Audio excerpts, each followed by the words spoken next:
So here we've got two graphs which shows the heart rhythm when we are experiencing two sets of emotions which are opposing to each other. One is frustration and the other one is appreciation. You can see that there is an extremely incoherent heart rhythm when we're feeling frustrated. And when we are in appreciation, we have a coherent heart. So when we are feeling frustrated, in fact, there are only two main emotions from which everything else stems from. One is love and the other is fear. So this is really what we're looking at here. So when we're feeling frustrated and we're coming from a fear base, that is releasing stress hormones in our body. Okay, so obviously that's going to impact our health. So it's releasing adrenaline and cortisol. So when we have an overload of stress, which unfortunately a lot of people have today because of our hectic lifestyles and trying to just fit everything in, it's affecting our adrenals, and we have adrenal overload. And high cortisol levels in the body are connected with increased fat, bone loss, bone mass loss, and muscle mass, and various other things that impact us. So if we wanted to look after our health, we have to first look after our emotions. Some other interesting information which you will know if you are practitioners is that our heart is the first organ that's formed in the body. And the heart and the brain and every other organ in our body sends out an electromagnetic resonance which makes up the entirety of our energy field. Now the heart, funnily enough, this is why we want to come back to more heart-centered feelings and emotions, is 50 times stronger than that of the brain. I just want to check that, it is 60 times stronger than that of the brain. And the electromagnetic component of that is 5,000 times stronger. So again, just imagine we're sending out this frequency, this vibration, and all of you are interconnected in this room. Your energy fields are all interconnected, and the information according to what you're feeling is just resonating with the next person next to you. It's impacting them. And as we know, as being practitioners as well, when we're in love or feeling love, we are expanding our field. And when we are in fear, everything restricts. So if you look at this energy field around us as being our electrical fence, that is what protects us. And if our electrical fence is retracting because we're in fear, that's when it's going to also impact our health, because we're going to be picking up viruses much quicker and that type of thing.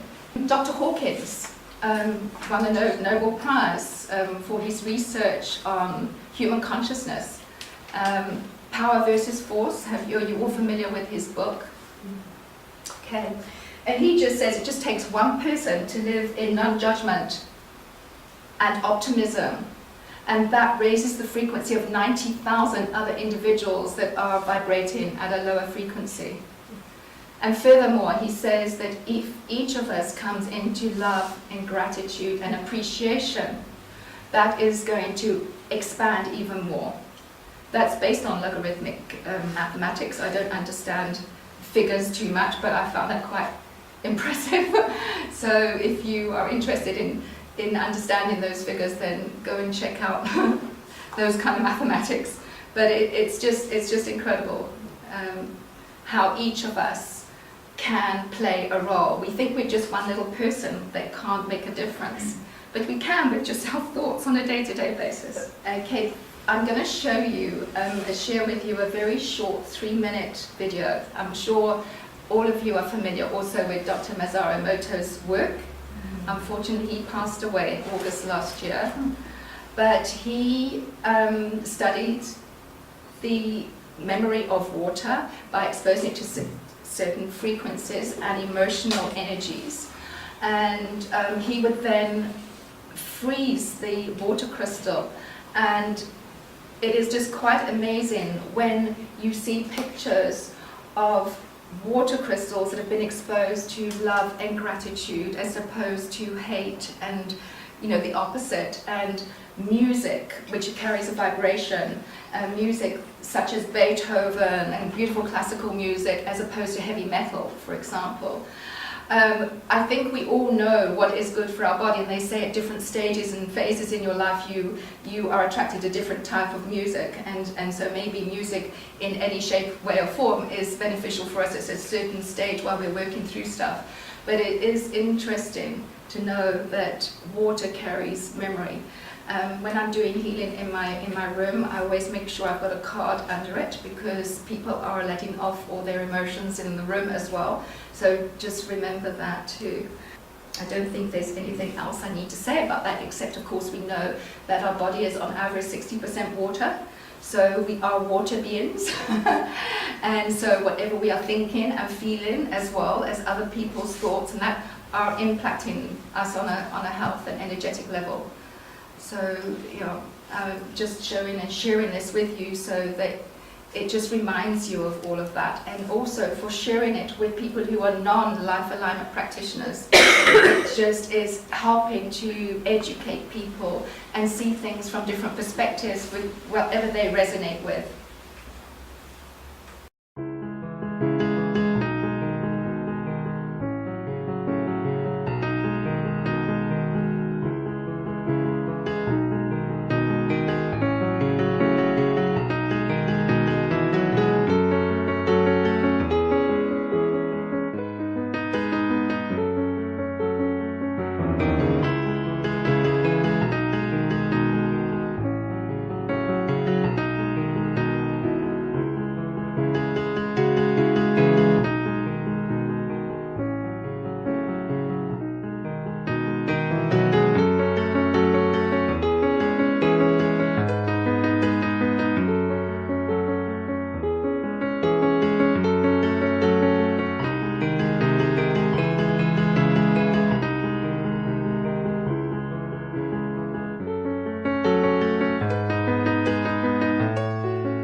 movie What the Bleep Do We Know? Yes. Yeah. Aren't you so grateful that this became a mainstream movie, and that we got this also as a tool to share with people to educate them from that perspective? It's really very useful to use that. I mean, there's just some more pictures. It's incredible, isn't it? I mean, don't you get upset when you hear parents tell their children, you're stupid,